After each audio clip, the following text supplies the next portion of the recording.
to True Fall Horror Stories for a Cold November Night begins with a single truth. November has a way of changing the world. The air sharpens. The trees stand like stripped bones against a pale sky. The wind gathers secrets from forgotten summers and carries them through empty streets, whispering to anyone willing to listen. There's something about this month's cold, quiet threshold between autumn's fading warmth and winter's rising silence that feels like a story waiting to happen, a warning waiting to be heard. Tonight, as you listen, I want you to feel what the cold November night truly holds, the kind of darkness that doesn't roar but creeps, the kind that doesn't chase but waits. And yet, buried inside this darkness is a strange kind of hope, a pulse of wisdom beating underneath every chilling moment. Because horror isn't just about fear, horror is a teacher. It exposes the truth about life, about human instinct, about courage, about the fragility and the strength of the heart. These two true fall stories aren't just meant to frighten you. They're meant to guide you, to remind you of things people often forget until it's too late. And woven between these stories are 8 powerful lessons carved from cold nights, trembling breaths, and choices that shaped the fate of the people who lived through them. The first lesson lives deep within all of us. The power of trusting the voice inside, even when everything around you tries to silence it. Imagine walking alone down a path in late November. The last leaves cling desperately to their branches. The wind carries the scent of damp earth, frost-bitten grass, and wood smoke drifting from faraway chimneys. You want to believe you're safe. You want to believe there's nothing in the shadows except branches and shadows themselves. But something inside you feels wrong in instinct. A tug, a whisper that something is watching. Not from the front, not from the sides, but from just behind you. That's what instinct feels like.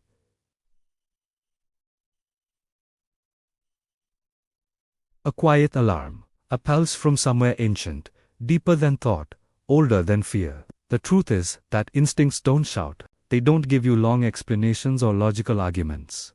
They don't wait for proof or permission. They simply speak, softly, urgently, like a warning from the part of you that remembers what survival feels like. Life tries to silence that voice.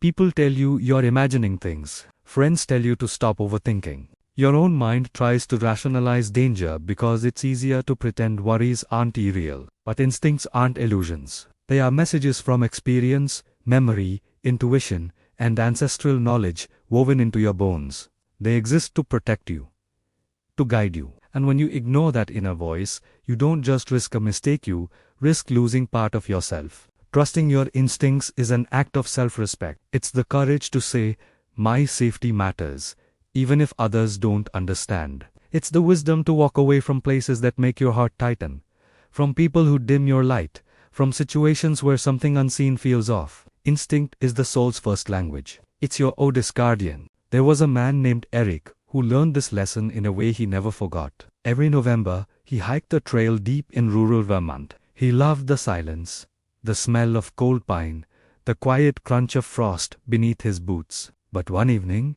as he walked a familiar path home, he felt something unusual, a rhythm behind him. Not footsteps exactly, but something that matched his own pace. He told himself it was nothing. The woods play tricks. The wind mimics movement.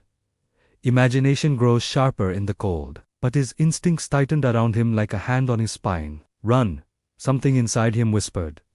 Not loudly, not frantically, just urgently. Run now. He didn't.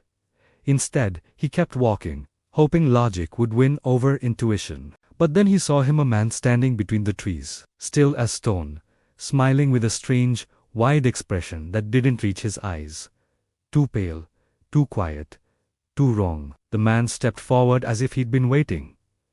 And suddenly, Eric listened. He broke into a desperate sprint, branches slapping his arms, breath burning his throat, heart pounding in his ears. He didn't stop until he burst onto the main road. Later, when police blocked the trail, he learned another hiker had reported a man lurking near the path someone wanted for violent attacks in nearby towns. He survived because he finally trusted the warning meant for him. The second lesson rises when fear begins to drown you. Courage isn't the absence of fear, it's the decision to move through it anyway. Fear paralyzes, tightens, whispers that you should do nothing. But courage whispers louder. There was a teenage girl in Ontario who experienced this firsthand. For 3 nights in late November, she saw a shadow outside her window. Tall, motionless, watching. Her first instinct was silence. If she ignored it, maybe it would go away. But fear grew heavier each night. Finally, trembling, she told her parents. They called authorities. And the man was caught. He'd been stalking multiple homes in the area. Courage didn't erase her. Fear it saved her life through it.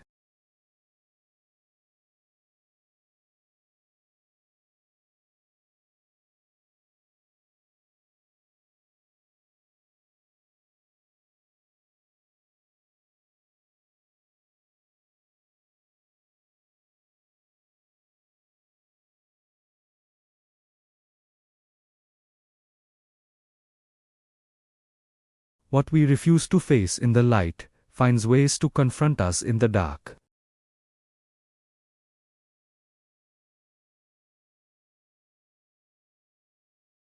They took a shortcut through the woods, the November air sharp enough to sting their lungs. One girl slipped, her ankle twisting with a sickening crack. The other could have run for help. She could have left. But she stayed, even as low growls echoed around them. Even as shadows circled, her presence kept her friend warm, awake, alive. Fear divides but love protects. The fifth lesson lives in places people shouldn't venture. Sometimes doors stay closed for a reason. A family in Maine bought a cabin with a rusted shed behind it.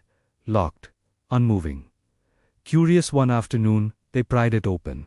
Inside lay old tools, and the remains of a missing man from decades earlier. Some secrets are not puzzles to solve, but warnings to respect. Some doors are meant to stay shut, because opening them unearths things once buried for peace. The sixth lesson burns like a candle in the cold.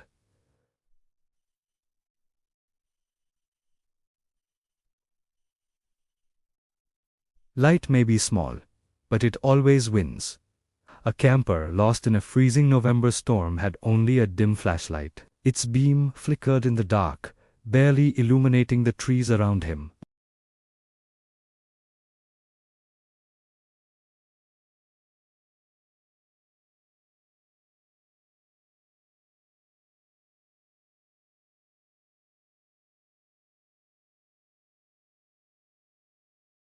The seventh lesson reminds you that your presence, even when overlooked, has power. An elderly woman noticed a dark figure near her home. No one believed her. Neighbors brushed off her concerns, but she kept watch, night after night. And when an intruder finally attempted a break-in, police caught him because she had been paying attention all along. Her vigilance protected her entire street. Even when you feel unseen, your awareness can protect others.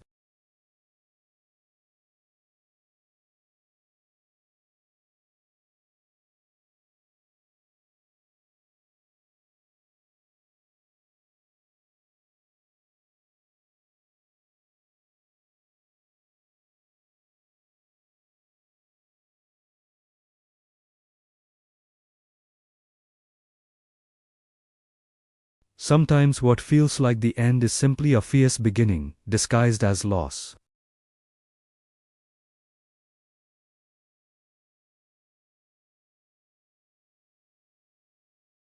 They ask you to trust yourself more deeply, to move even when fear freezes your feet, to listen to the smallest warnings before they become storms, to stay close to those who walk with you through darkness, to respect boundaries the world puts in place, to believe in the fragile glow within you, to remember that you matter, even in stillness, and to hold on when life collapses, because sometimes collapse is the first step toward rebuilding. No matter how heavy the night feels, no matter how sharp the cold becomes, and no matter how deep the shadows stretch across your November, you are not alone. You are braver than the fear following you. You are wiser than the voice trying to silence your intuition. You carry a light no darkness can swallow. And even in the coldest months, God walks with you, wraps you in unseen warmth, protects your steps, and guides your heart towards safety, healing, and brighter mornings ahead.